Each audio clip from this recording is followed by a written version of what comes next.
But we have you are be you know my nick be ma wa gbon. Ye joy. O my castle ya agun ni ha. Utale tata tutu ewu. Ena we ado tano rugo when I wear. Where if it you, we are not if it you, only we ado ta. La one week we are mwe. O dafu wo mama we na ase Morocco ya. O dafu wo mama we na ase Morocco na we say Morocco. You sure what dafu wo mama we na ase Morocco ya. Wo wewe. Dede kwe muwe, wan wo wewe. Ne kwe na muwe ni. Also now, irie platform banado. Oh man, ime TV and wanna send the gun in a pian like your thing. You know with the way well.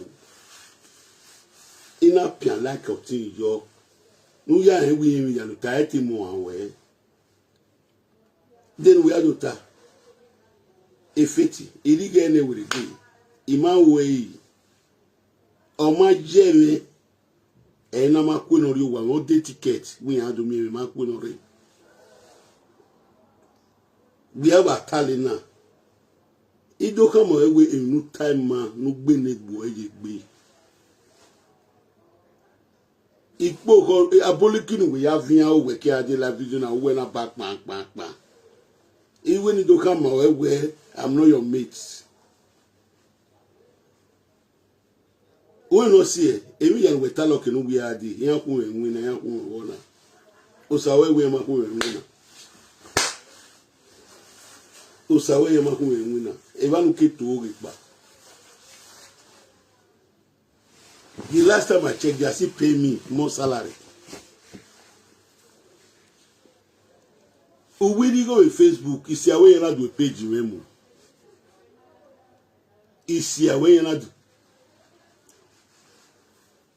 No, we make an go on Facebook. I will not do by GBC. We ma be me ma de by GBC. O de say go no ji we banana. Genocide no ji. Or ye ma we o power we ye. O case ike do so ago egun a. Ya we na abele die. Olaye we na de for our we na.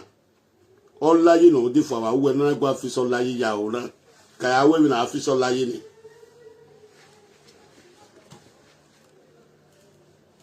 Ye joy ka since we ma deserve respect. Ulele emaya gbena funa social media. Maurice o egbenu ya do lele gbena.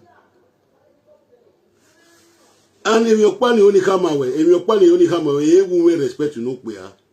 Kena and we will respect no queer. What the four life video, the four yiki we are down.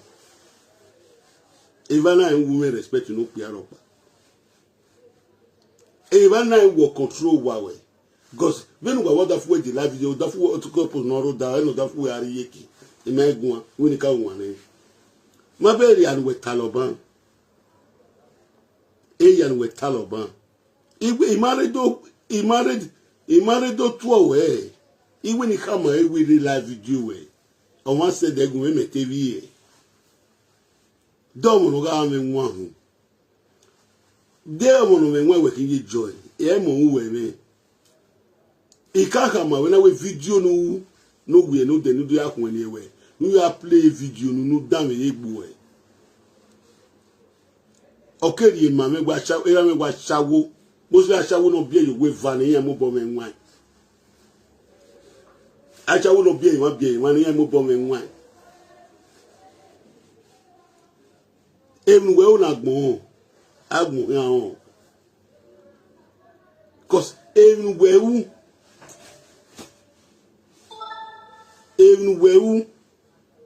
we're not the whole structure. Maybe do go where we on American faith in here.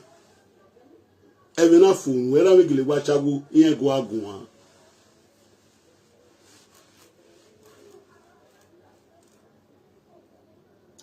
me matu we gbe agia wo ti gbe agia even na me ta ne fe na la we gbe na Nija winu do Sagi amu 1 million. We may even ake 1 million he. Oma. We no even ake 1 million he. We no even ake 1 million he. Don't Sagi no me no jiwe agbenana. Iye joy. Uru semi ai. Imagine we egbe na no Sagi talk when it talk over then we ya gwali me hia na egbe no man egbe na egbe dia bookmo na egbe ana ejeje na ifisola ye na egbe afisola ye ga ola ye hia ba for wa we e dey need resolve le ya bien for ya bien la ye la for e si so si wo ya bien la ye la for e si so si wo ya bien la ye no ma go afisi na ejeje na ge wa do we me ge live video God ti sadu ke kwe amu we ti we respect e to wo ma gbon na ma mu yo wa fase wa o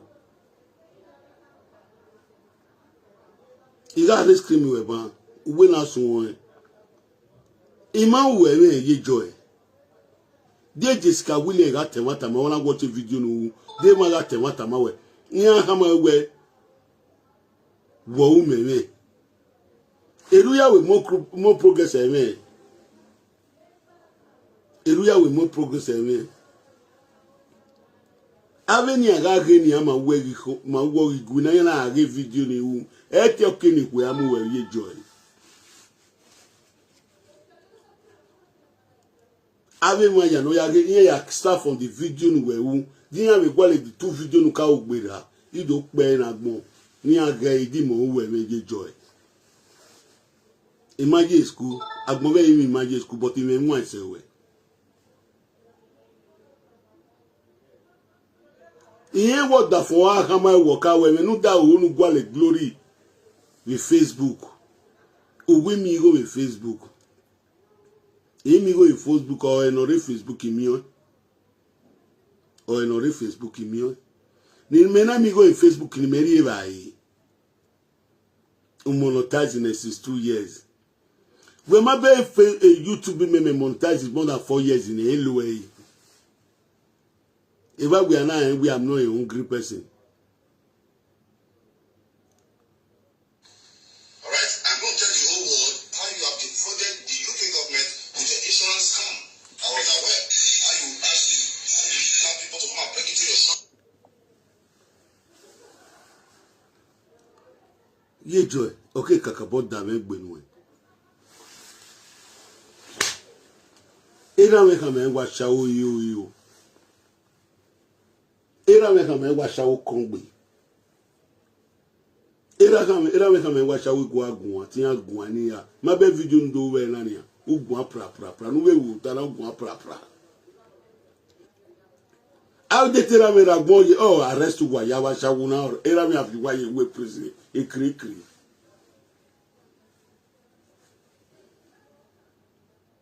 Ye joy, I'm very disappointed of you. Ewe no ma kan wo wa si ezo. Ma lu enwan we. Ewe no ma kan we, no wa mu kuki no atamu. No wa do go Atiti gun. E mo progress agage we ni we got. Ye. E talking agie we. Hi, ye joy o kongbe. Ite wa we ge wo wa gbon. E video me wa drop ye more progress o ton he ya agbo e. Ah. Ye joy.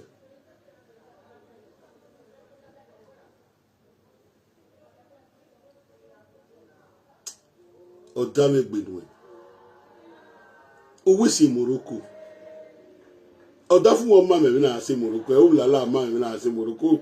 Ulala ga gba ije me gba yo bona ulala ga mujulu ime be sike munu la be sike lewe baba mi Morocco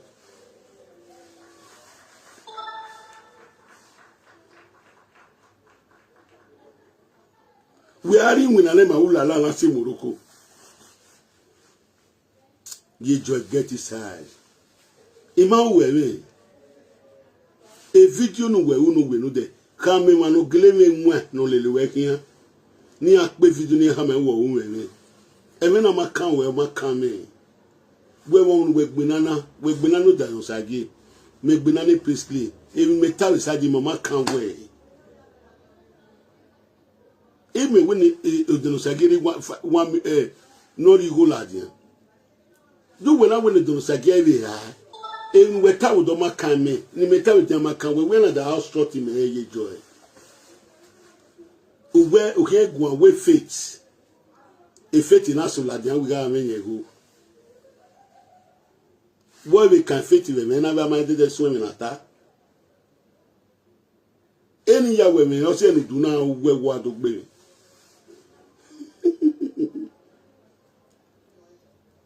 we atemi fit mi atemi we ka bie yi wona de gbe bula la de gbe wori gbe na tu be hin aso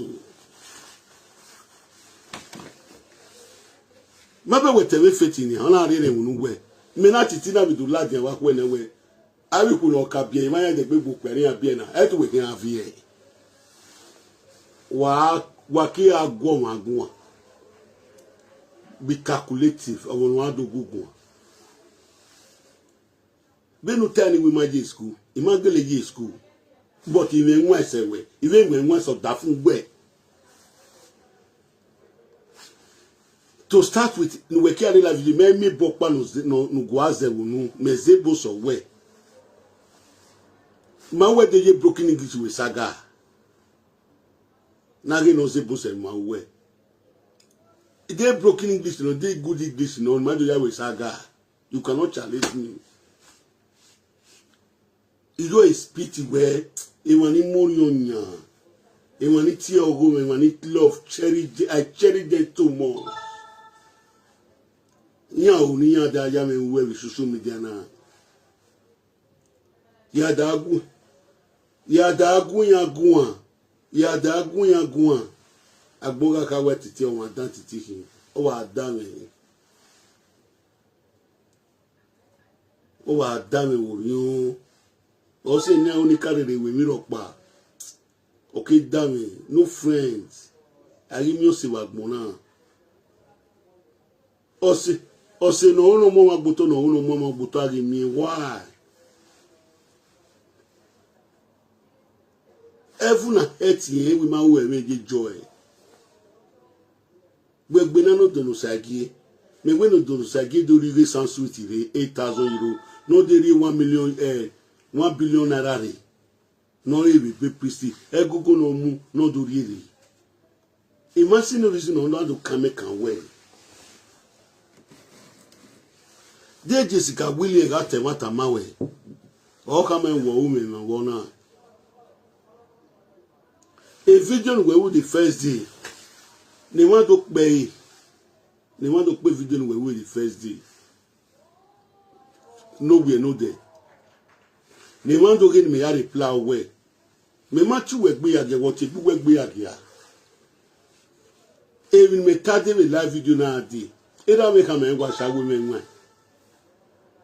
era me ka me ya shawo go agun e me tade ope ni kita e na kita what e gbu we shawo odede na me nwa elugo we no go and wash it so tell me like na do mo ge nwera me o wetira me ya wigbe age yan agbera me emi ni ra me ta ma ni wa sagu me nwa e na kita we kan menwa wo na no dari ma umenwa yo utana benu adogun megun a do agun menwa ogun menwa gun a customer we ni me make customer we a testy my agina mabe awenu ya boliki vienu ki ade la video na ya boliki vienu eni american atu ya oni owawa gbe go laye dede negwa fiso laye wa officer laye laye la do big of here gije egbu kwere ma wo ebe ni ha ebo ya lo wa ti egi owa wo yi because ma wo ebe ti o da fun who send the video no we no do send the egi o da fun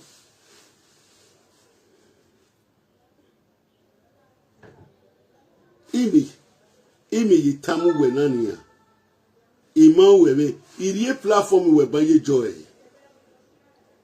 imeti avi imeti lobi imeti vi wanna send the video me click aí ina be wo you no ero hoi ina wo ko paye joy so we Zaragoza even like be ena we need to bow ena do pia like ena do pia like your thing you know we beg away. Who do distract me matter now? When you are getting on to distract me, okay? Ekita, beta, talakpa, oga wuyo, ba ba ba ba ba. Ma beti mesa. We even dame bonia, even dame we. Even garu to taya wa viaga to taya we bien agie. Iye wo bova ye joy Atiti muwe.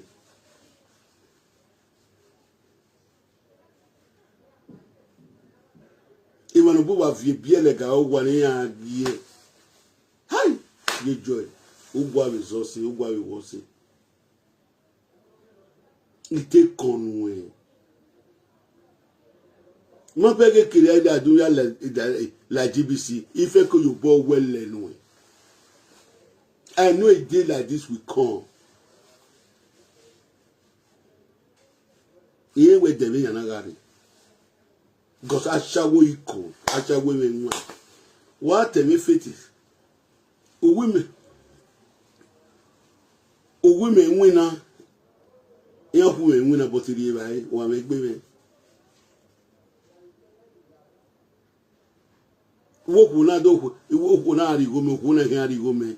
Oh, wona meka gbina meka we mi esi social media ni me ala social media adi me meka we na do rigo ni me a meka we mi esi social media na ni yakulu wa ye mi dare me meka we na do rigo ni me a dawo pa no se ti la jamu ye rigo ni me ne ge joy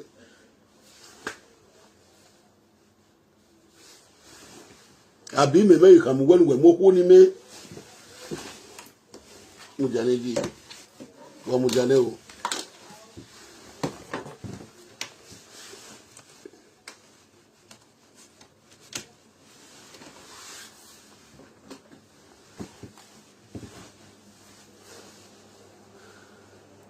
ime me ka si ka mu gwanu gwe moku ni me abi okunu gwe mu ni me we ka we kya we bigo.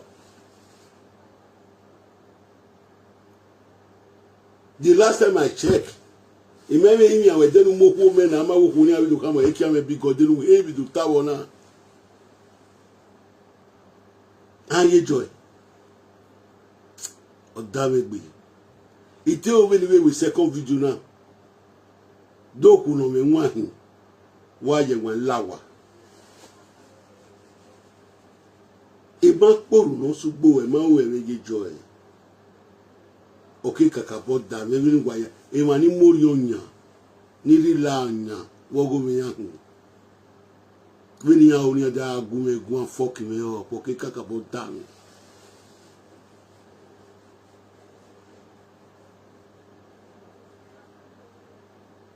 aneru wa boru wa we wa claim boru wa we e true teller him amata magbon Veni di ya temata me gweta imuja yodo uko iba feve na ya feva kwe ogwana koko mo gwana na temata no ise ti begoka ni ati ogi de ma gbo do temate ya bege we ogu we ta we de all the ogu gba wonu every time wa ke do gun egun wa anyinya o uya ya boliki wa o wa anyinya o do we ya ge life du we are ufune ogu e here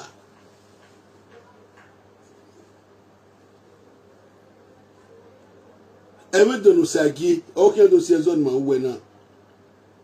We are monetized, we are Gualevia, we are monetized in our own rigo. You need to be ashamed of yourself. Ejiska William Waga, now we will see zone Atiti. When Atiti like you joy say, woe me. Alien no warui, no avi, you have a beer like a Benia. A more progressive about the beer, all that, all those one movie, do not those one, I say. All we are deity, we are where we're going with the women and Messiah or Facebook. Dead lion, the tank crier.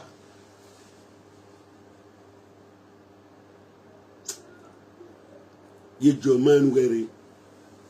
Only a deal and a mamma. If I not give a woman, here was what we're fearing. Here I wouldn't do me, here wouldn't do me, ja, here wouldn't do me, ja. Here I call you, now who when you matter. Ewe ya lade. Ya alwe one way. We alwe one way. About tana na when do drop. When we drop if you need to drop a one way. Kahwe pa. The window does a gumume. Ya wa da see video egbe. U pa we wiki da see video egbe. Nu ame me here me Zaragoza la. Wa ke wa dusupo wa talo here. Even na agbacha we. Ira me kama na agbasha we.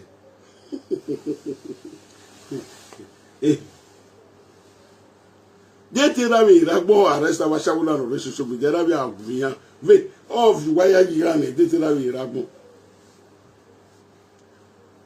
All ye when we were ye dete na me ragbo 72 years you wa move yan we can 72 years o la wa. Etic body, who said, "I with the gear." Ye joy, I did not look for your trouble. In my way, not damn me. Hey, how me, the joking. It did do here, how me. Irrespecting me, you know where we do Sabbath space now. Why you born with respect to for? They will not give one. They will not give one and ye joy. Egu wewe ya ono wewe wona da agume gwa nyanga nyanga we go da fo ulala agwa wo gwa nyanga nyanga nyanga. Or ye man we agwa da fu we gwa e we do ya agume gwa we no dey na to reply we. Date of mo no ga me nwa hin ben ma we ben respect of da fu we say. Ben me respect we say. Date we nwa. If you don't do know the way. Ma bego ya ti me ma pick a call we. Who send a message we ma play. Uwe wu cow, uwe pogiva pogi ana. Agbobe mi ni a video ni wu. Ima poru no sugbo wo poru no sugbo e. Ivari via no ma bi ya asu anyway. Wa me viewer. Iga we go about 25 ga age we bona we agogo. Una agogo. Eme peacefully emerina. Eme donu sage fake orphanage mu atakpara pa no guji. Emerina. Since yan we argue when we do this strat me, nega mutate go na. Uwure uri eme kwe no nuwe emela ki awari aga na ogie kwa owe boni use owo bova woman Atiti opa kaniya opa ka wa nwe bie ki am this we no ri na wa so na wa gogo be shame and disgrace no adori na egbo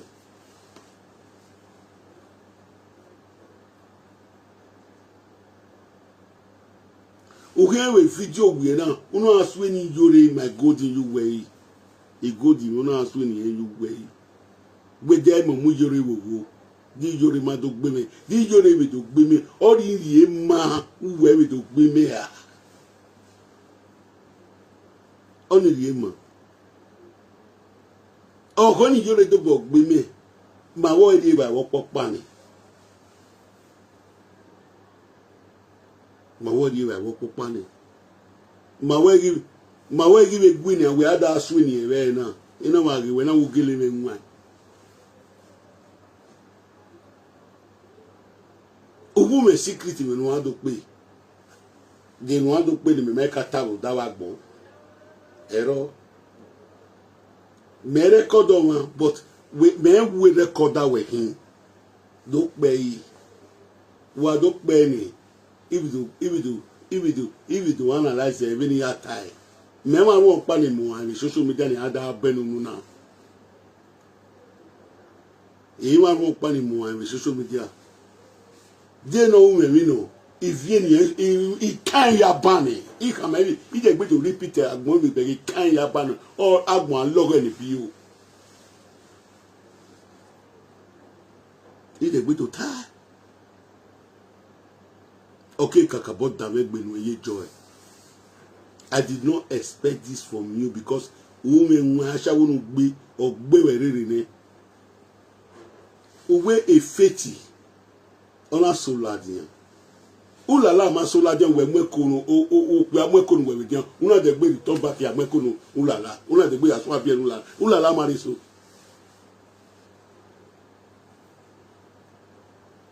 O ma do guwa gon wa so.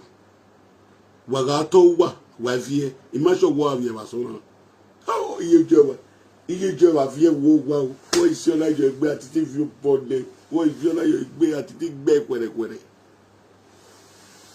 All you bed, all you room ya or bed. Imagine we join me until he respect ye join and respect the egg more.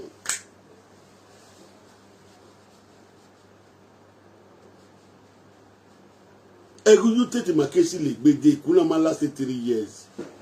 Here we get la shawo wo say.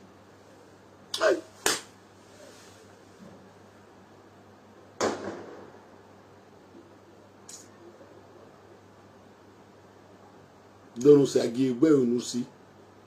He get peacefully 1 million. You go no do it. The bag go no do it. Or say na yali ma. What do say them? He joy. Take money possible worry we are.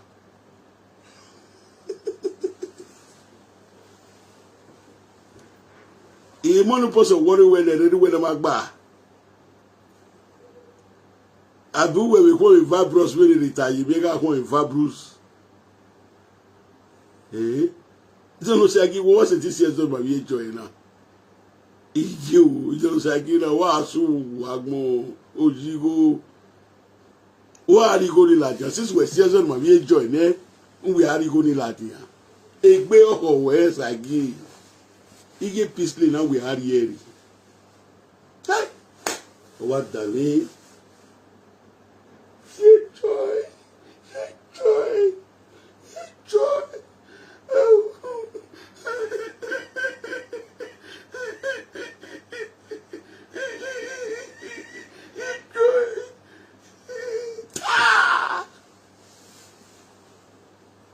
Am I bio? Am I bio ye joy? Am I bio? Then one doctor, Iga begi, Iga gwaligu, Ekia bigo. De me one doctor.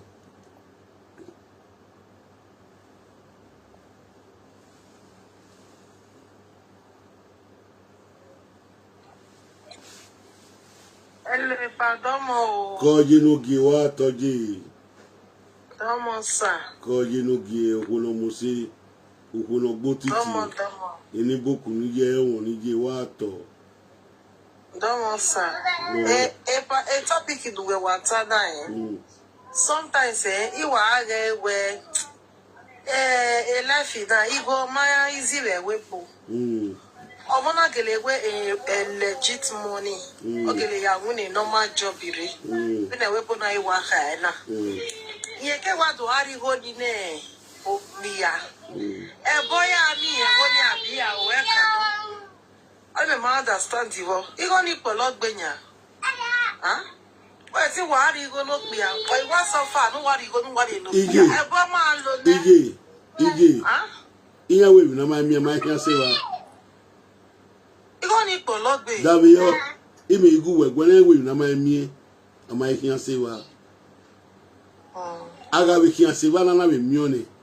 Adun we emi we ra wa gbona.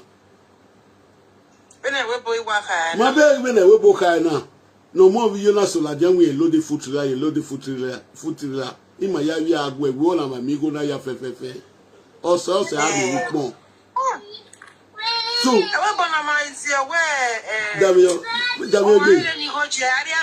ge. Ige, we na we bona my izin we tani o easy nesu, o my easy nesu. I think with the normal job ya me big on your wife. E want so plucky go na we na kolame. Are you serious? Yes. Yeah, because explain me, Jay, for the brother make go work one. Explain me. Why is it my mistake? Am I seeing my mistake? You know say my yala relocate area London here. I ma lati. Emi alati we le la so agba la kafuari tota yiwa. Because of easy man not because I man that imagine I don't know my job here. I cannot ask question. Usa boy una no ga wina. Someone went no. Someone went near question. Obiere me store. Okay, we talk back is for €250. Oh yeah, we talk walk back. They will not wait till €250. Okay, you might know. Why wait the ticket? Do a passport to the ticket. Why need to go? Why wait to? Oh, Iyeke we ala na waste on Iyeke. Are you serious? Me are. I don't want mutia. I want mutia because it's on how easy. He my practice. He born when I lily. Here we na my can say wa. Yes, no we a day. So alleru na de ko pe adan. Ade o sagi o pe adan ya. Wa maro pa ma no so yen fe ko asile gbe yan.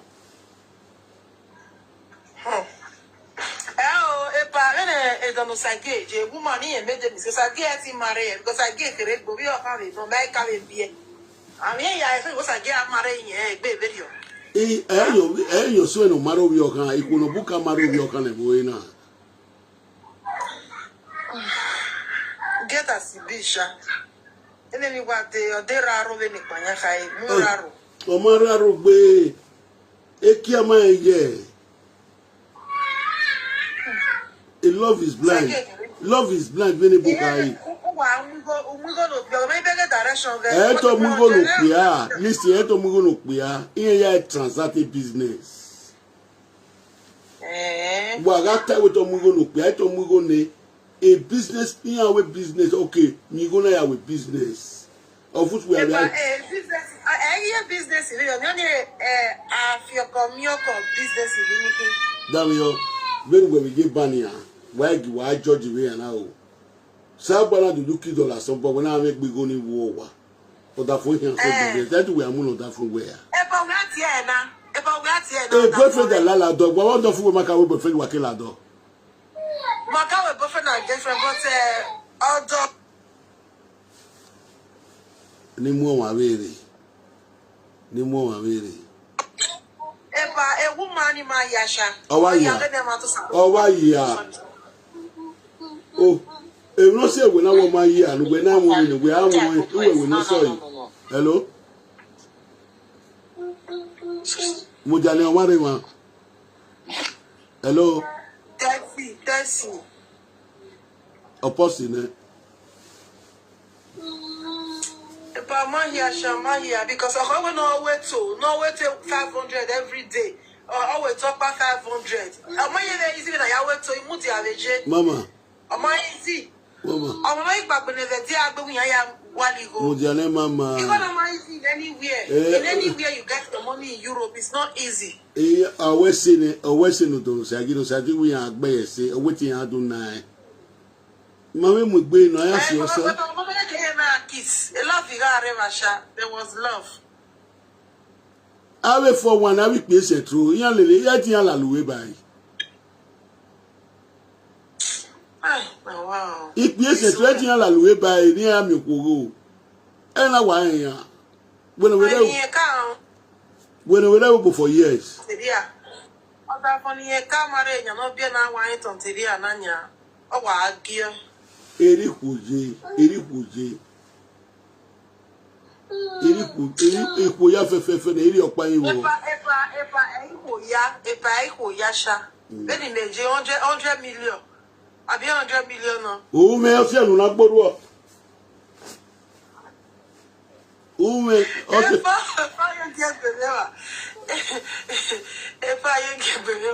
anu na gboru o. Wa won is a chicken chain.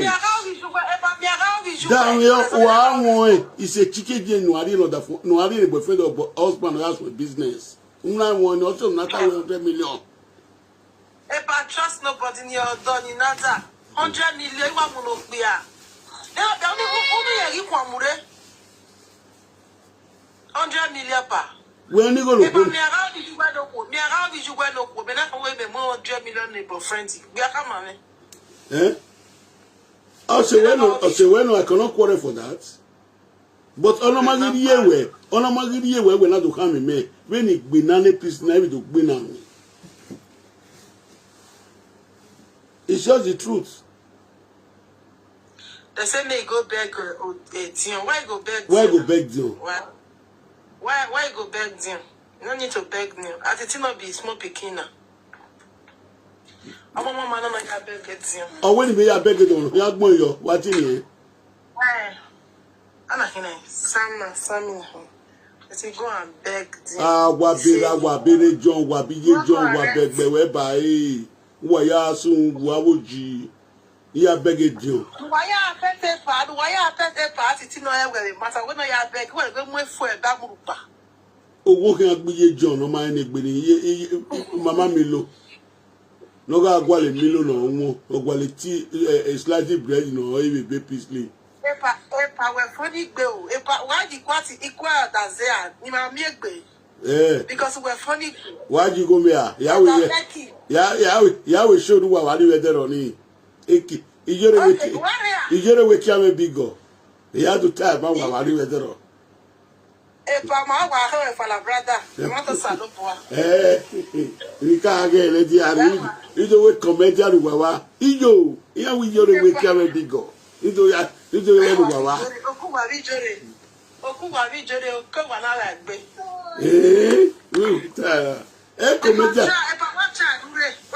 Comedy me ado wari. Comedy me excuse me ya we comedy me si e kokone. Number 1 me carry for wani vedero. Ah, new generation we rewa o. Ni awu ka e. Wa me fast no bu me fa la brother ma eleganisi o. Getafe o wa me fast. Se wata me ma yan ya. Me ma we fast na ya. You was winning me. You was winning me with all. And the cowboy, Jerry, part of what I like your tea touch. What's the okay. This comment where you write say Atiti, they say you steal good. Now Google kill you. Now your mama steal good. And then Russo and no. Your mama steal good. Why you say no, see social media. I will be no mama. Wagoria me. I will follow in it with what you now your mama teeth goat.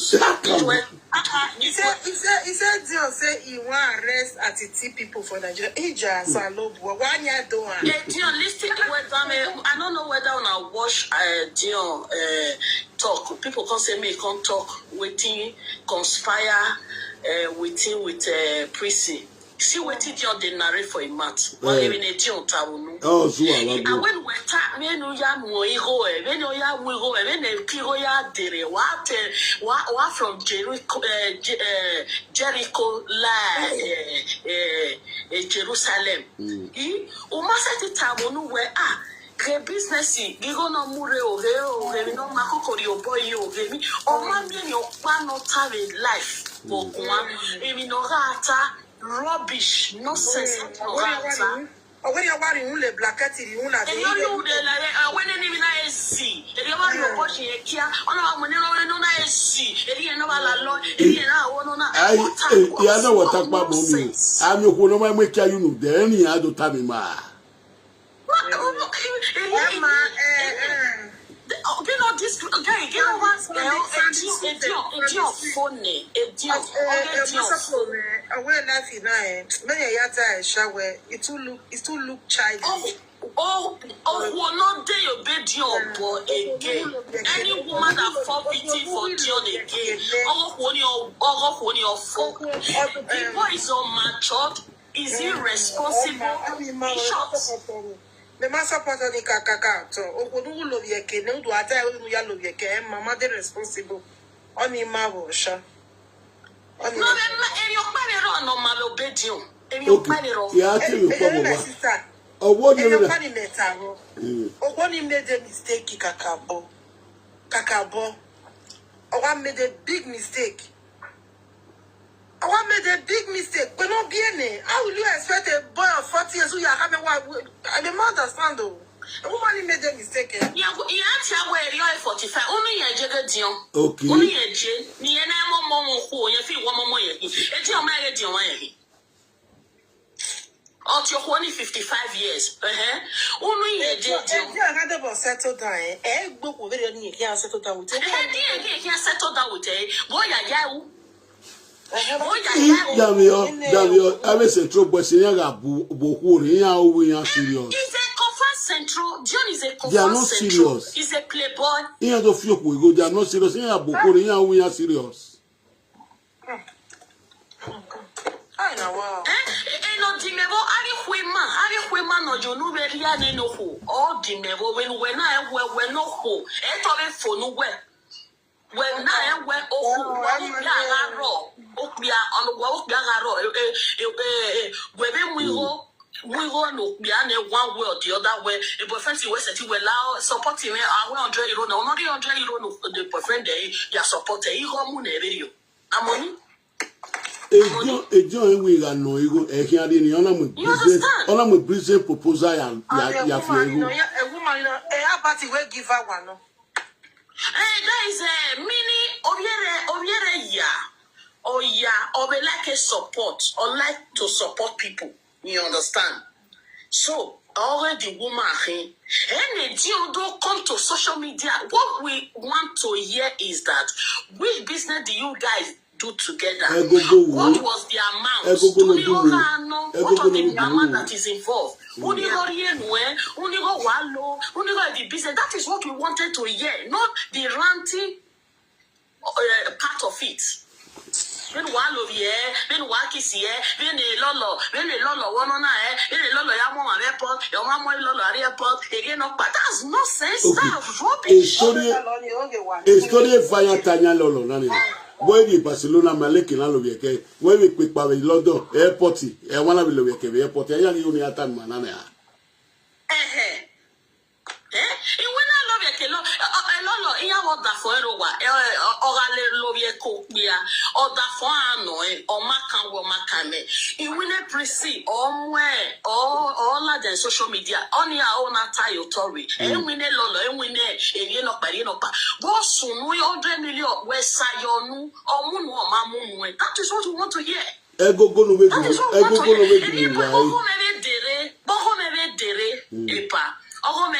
ni na me total social media e moto no hie me no na gbe oreti onu kwa na gbe wa soma wa moto dere e yo ba me la social media o where that woman all the money we she give me na say I use her what share the video na swear I use all the money where she give me. Any boy never be large, or never be around. Ever now when before the money said the how many plots she bought from me? How many plots? Is it not 3 plots or 4 plots? Any guy never be around. Never be around. You understand? So any woman, you people should take note. Avoid this guy. He's a scammer. I'm sorry for you. No soon, no talent. Understand? No talent. Or work will not go like 50 years in a Nomego. But we have one, I say 50 years in a way, even we will not go like 50 years in a Nomego no day. No, a boy ni más serious.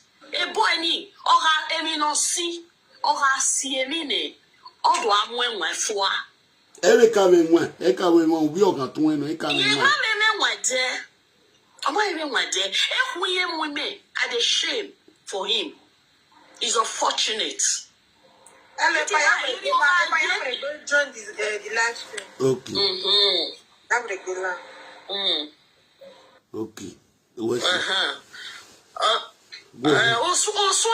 I when I boom, Osuya, Ebon, Umay me on a TikTok. Why can I not tell me, Joe? You man in a Joe, you man in a Joe. I don't know where we know. I don't know what they see, Joe.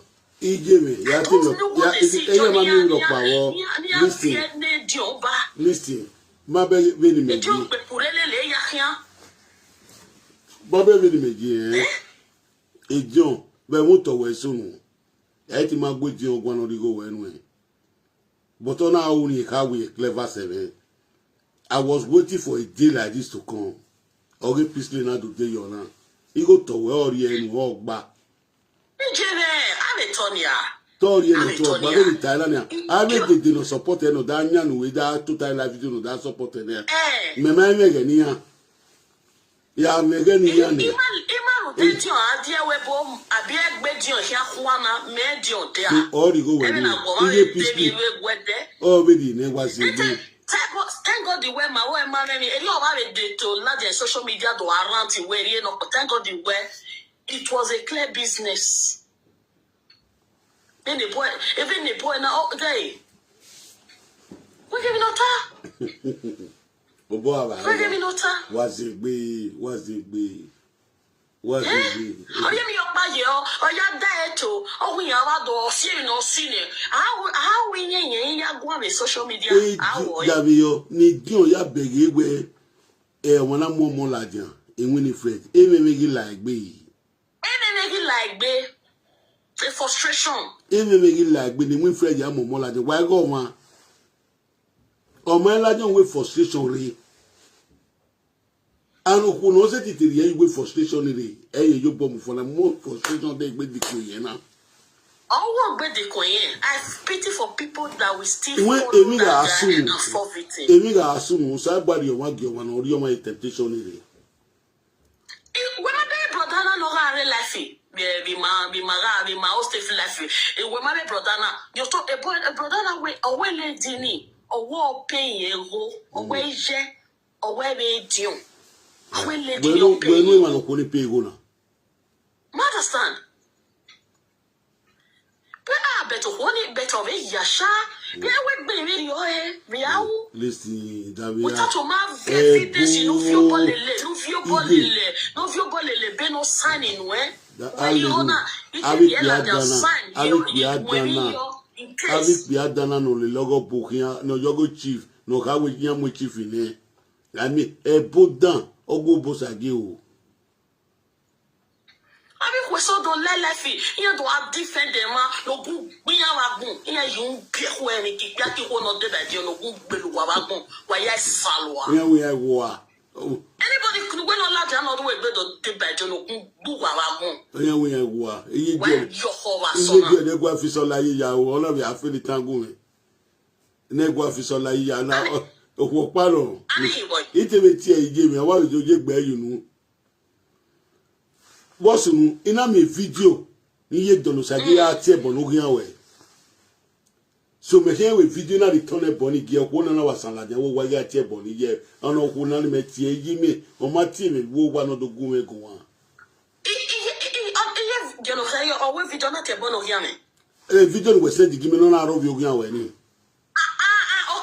okay me na do return e ge ko na sala ni wo wa no come the one na cha wo no bi ni o bi no pe awe wo bo na de pe ya bi no pe no ka bi na wa na gbe ma ko na video abi to all their life we wan all their video la we o me video ge no wona da agun egun anyanga na we ndo gbe ni ogun kin agbe mami ogun kin agbe we ni ya we agbagwa tie bo abi ya we agbagwa ta lo ogun kin agbe oyun we bi eho emi owo ye wa oho no look o date oho ne dio ya no ya gbe izaba mutua oyun we bi eho emi owo ye wa owo witi ya shawo owo witi ya shawo la we bi na me taba me no era me we iya me nwa ta ma no feel like we close the door fi here ovi ogbe e ya pa gwa ta lo social media iya o wenti iya gieri we ma mi na sike gbe na gieri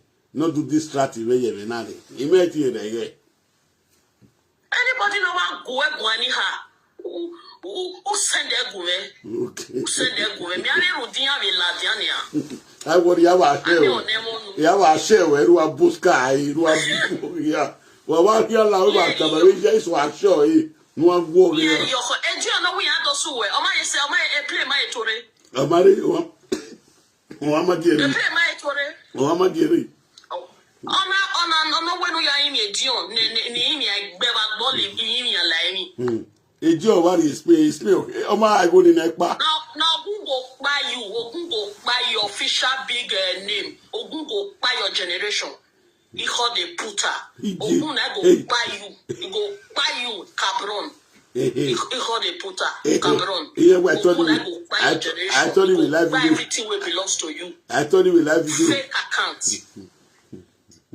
wa salwa owe wa owe mother you get money to buy la na your mama why you not use your original account no salo abagun o ya mu okuta nsusu okuta be ni o ya mu okuta be no ka gbe dio family dio no dio are so na dio o kere ogun na go buy you why you we be ho emi frustration official big name bingo you not get bingo is don sagi ya bingo ekita chiwawa ya gbo Chihuahua ni mama. Yeah, we majibe we babere to sosa. We majibe we babere to sosa tori go de. We majibe we si pe. Yeah, all you go de pa egbe ese no. Your mama they cry na pain, tears to your generation. Listen. That your heart when you put now these tears now go follow you. You go cry till you die. Anything where you lay your hand, no one go prosper for you. Now tears now go follow you from head to toes. So shall it be for you. Pick me up. Utie boni wo wa we ni a obi pa wa we ni obo enwa no tie obo yan wa we same asegunu kilo ye o no wear your official big name. Now you get that course. To your generation. Oh, so okay, I'm a bog boy now. 12 o'clock. Say your people they cry, say they do person follow, do person dupe them. Instead of una to sympathize, you they talk nonsense. You know, you kill your mama, kill your generation, kill anything that belongs to you. Yeah, moto be yene wo ki go bazuwa, moto ka gbe yene. Oh yeah, Ila pa eke, okikpo ba ibo ki na gbera, okikpo ba ibo ki na gbera.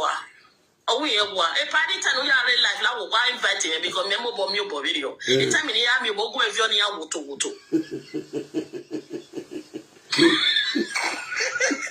Itakere ni ya mi bo na ni go evio ni ya woto.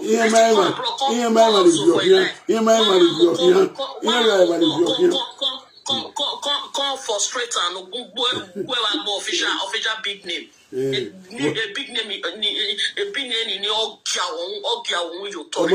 Why you wap your money? A weapon, we have no door, a weapon, a can zap Saga your wabo. Salwa. Oh, we were young women, oh, they big man. Young web, Baba. Oh, you're the big movie.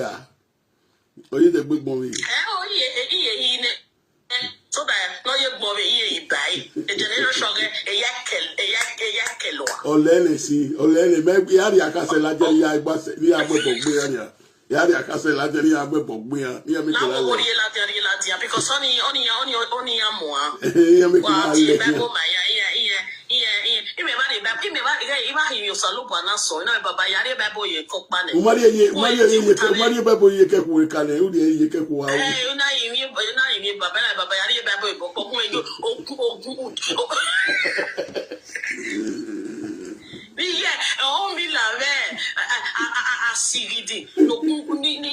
What I nothing there Olosho man take it. Now your mama be Olosho your mama be come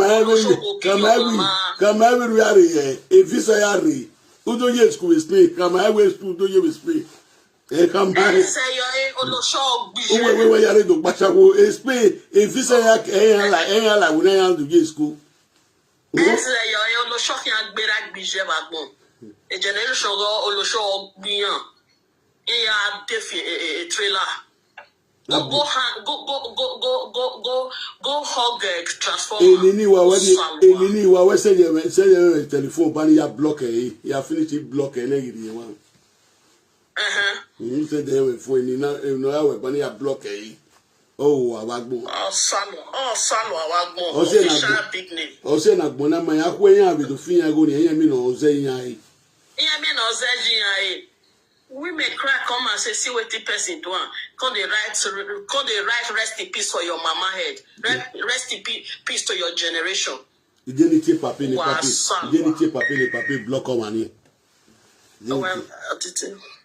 You didn't take papi ni papi block on money. Official big name. You rest. Your big. You got off your own. You're not wrong. Fake account. You're not wrong. What guy? Oh, we really.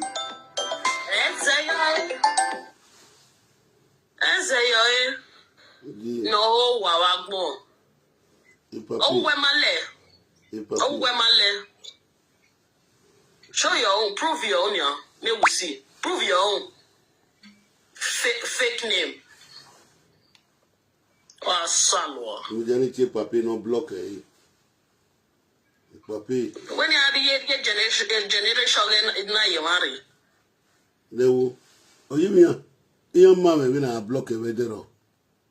The F4 generation gave the F4 Mari. Ujane. You take gear mama vedero na block a my yiri. You had a big boy. Yeah, when I block it, I take this one block it soon never there. Thank you for the gift. Thank you for the gift. Thank you, sweetheart. Thank you so much. Yeah, I'm gift to you. Thank you for the gift. Sabo ade but why I feel my gift to you. So don't know Sagi. I'm still waiting for you to come and pay the money. I will make una not block me. I will not block you again. No, susu. I will not block you. Susu. I will not block you. Now, oh, my baby, no more manare. When I block you, I block it when I quit.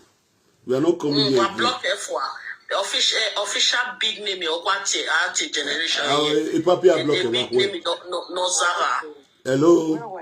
When I just saying, and now I'm married. OSG, so about the Bawe. Your way, ye, Bohian. OSG. Call you no gi. Oh, so only was so lad, when you know so no die. Anybody in the one here, who any water. No. No, not go there. Abi. No. That. No, me deba we no me wa dame o wa just in here. Oguni ya me isago ne bo we deba o mi la ni. O mi la. We wa te mo mi la pa. And I hey, what's nothing. Come on, that. That's You understand? That's why I want you. You got to do it. Mama, everywhere good. Everywhere good, my sister. Everywhere good. Somebody comes comments. So I'm a Bible. You give them the wood. Any need to be any. I mean, I need you, man. If you know where I am, Bonnie, I'm wine.